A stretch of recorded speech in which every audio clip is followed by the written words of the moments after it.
ओम नमः शिवाय। हमारे YouTube चैनल मंगलमय जीवन में आपका स्वागत करती हूँ। आज के वीडियो में आप श्रावण मास मातम्य के 27वें अध्याय की कथा सुनेंगे। इस अध्याय में आप कर्क संक्रांति और सिंह संक्रांति में किए जाने वाले कार्यों के बारे में जानेंगे। भगवान शिव का ध्यान करते हुए आज का वीडियो शुरू करते हैं।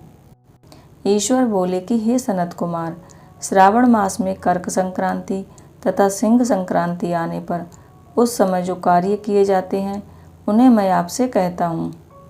कर्क संक्रांति तथा सिंह संक्रांति के बीच की अवधि में सभी नदियाँ रजस्वला रहती हैं, अतः समुद्रगामिनी नदियों को छोड़कर उन सभी में स्नान नहीं करना चाहिए। कुछ ऋषियों ने यह कहा है कि अगस्त के उदय पर्यंत ही वे रजस्वला रहती हैं। जब तक अगस्त उदय नहीं होते तभी तक वे नदियाँ रजस्वला रहती हैं और थोड़े जल वाली कही जाती हैं। जो नदियाँ पृथ्वी पर गर्मी में सूख जाती हैं, वर्षा काल में जब तक 10 दिन न बीत जाएं, तब तक उसमें स्नान नहीं करना चाहिए। जिन नदियों की गति स्वतः 8000 धनुष तक नहीं हो जाती, तब तक वह नदी शब्द की संख्यावली में नहीं आती। कर्क संक्रांति के प्रारंभ के 3 दिन तक महानदियाँ रजस्वला रहती हैं। वे स्त्रियों की भांति चौथे दिन शुद्ध हो जाती हैं। हे मुनि, अब मैं महानदियों को बताऊंगा, आप सावधान होकर सुनिए। गोदावरी, भीमरथी, तुंगभद्रा, बेनिका, तापी, पयोष्णी, ये 6 नदियाँ बिंद के दक्षिण में कही गई हैं। भागीरथी, नर्मदा, यमुना, सरस्वती, विशोका, बितस्ता बिंद के उत्तर में कही गई हैं। ये 12 महानदियाँ देवर्षि क्षेत्र से उत्पन्न हुई हैं। हे मुनि, देविका, कावेरी, वंजरा, कृष्णा, ये महानदियाँ कर्क संक्रमण के प्रारंभ में 1 दिन तक रजस्वला रहती हैं। गौतमी नामक नदी कर्क संक्रमण होने पर 3 दिनों तक रजस्वला रहती है। चंद्रभागा, सती, सिंधु, सरयू, नर्मदा, गंगा, यमुना, लक्षजाला, सरस्वती, ये जो नाद संज्ञा वाली नदियाँ हैं, वे रजोदोष से युक्त नहीं होती। शोण, सिंधु, हिरण्य, कोकिल, आहित और शतद्रु, ये 7 नाद पवित्र कहे गए हैं।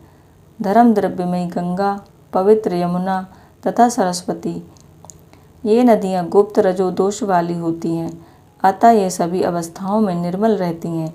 जल का यह रजोदोष नदी तट पर रहने वालों को नहीं होता। रजोधर्म से दूषित जल भी गंगा जल से पवित्र हो जाता है।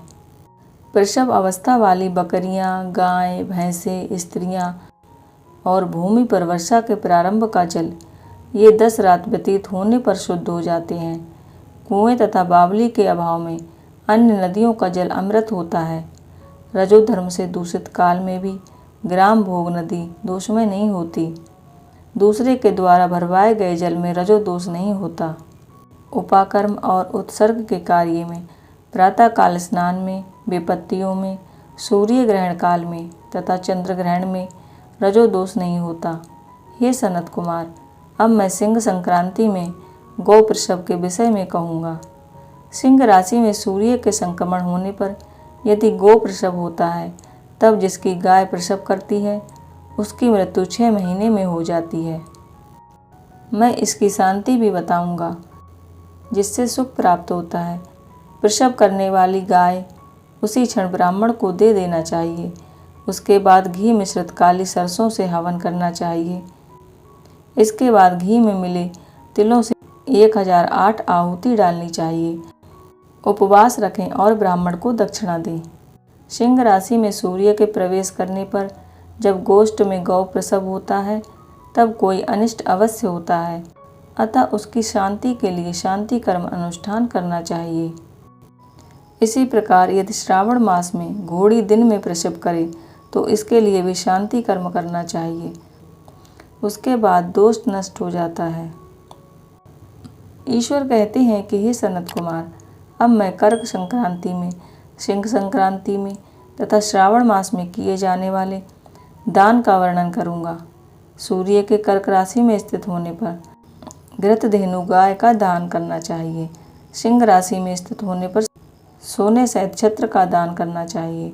तथा श्रावण मास में दान अति श्रेष्ठ फल देने वाला कहा गया है। भगवान श्रीधर की प्रसन्नता के लिए श्रावण मास में घी तथा फल विद्वान ब्राह्मणों को प्रदान करने चाहिए।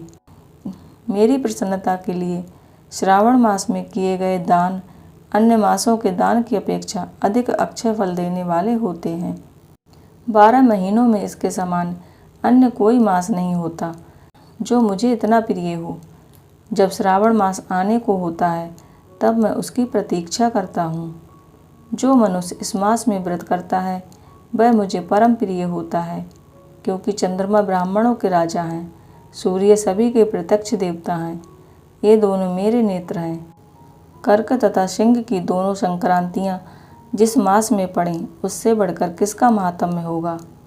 जो मनुष्य इस श्रावण मास में पूरे महीने प्रातःकाल स्नान करता है वह 12 महीने के प्रातःकाल स्नान का फल प्राप्त करता है। यदि मनुष्य श्रावण मास में प्रातः स्नान नहीं करता तो 12 मासों में किए गए स्नान का फल निष्फल हो जाता है। श्रावण मास में प्रातःकाल स्नान करके भगवान शिव की कथा प्रतिदिन भक्तिपूर्वक सुननी चाहिए। बुद्धिमान व्यक्ति इस प्रकार से ही श्रावण मास को व्यतीत करता है। अन्य मासों की पूर्णमासी प्रतिपदा से होती है, किंतु इस मास की प्रवृत्ति अमावस्या की प्रतिपदा से होती है। श्रावण मास की कथा के माहात्म्य का वर्णन भला कौन कर सकता है। इस मास में व्रत, स्नान, कथा सुनना आदि जो 7 प्रकार की बंध्या स्त्री होती है वह भी सुंदर पुत्र प्राप्त करती है। विद्या चाहने वाला विद्या प्राप्त करता है, बल की कामना करने वाले को बल मिल जाता है। इस प्रकार जिसकी जो मनोकामना होती है वह पूरी होती है। हे मानद, मनुष्य जो जो चाहता है उस वस्तु को पा लेता है और मृत्यु के बाद मेरे लोक को पाकर मेरे सानिध्य में आनंद प्राप्त करता है। कथा सुनाने के बाद वस्त्र, आभूषण आदि से कथावाचक की विधिवत पूजा करनी चाहिए। जिसने वाचक को संतुष्ट कर दिया उसने मानो शिव को प्रसन्न कर दिया। श्रावण मास का माहात्म्य सुनकर जो कथावाचक की पूजा नहीं करता, यमराज उस मनुष्य के कानों को छेदते हैं और अगले जन्म में वह बहरा होता है। जो मनुष्य उत्तम भक्ति के साथ श्रावण मास माहात्म्य का पाठ करता है, सुनता है या दूसरों को सुनाता है, उसको अनंत पुण्य की प्राप्ति होती है। इस प्रकार श्री स्कंद पुराण के अंतर्गत ईश्वर सनत कुमार संवाद में श्रावण मास माहात्म्य 27वां अध्याय पूर्ण हुआ। अगर आज का वीडियो आपको पसंद आया हो तो वीडियो को लाइक ज़रूर कीजिएगा, और अभी तक आपने चैनल को सब्सक्राइब नहीं किया है तो चैनल को सब्सक्राइब कीजिएगा। ओम नमः शिवाय। राधे कृष्ण।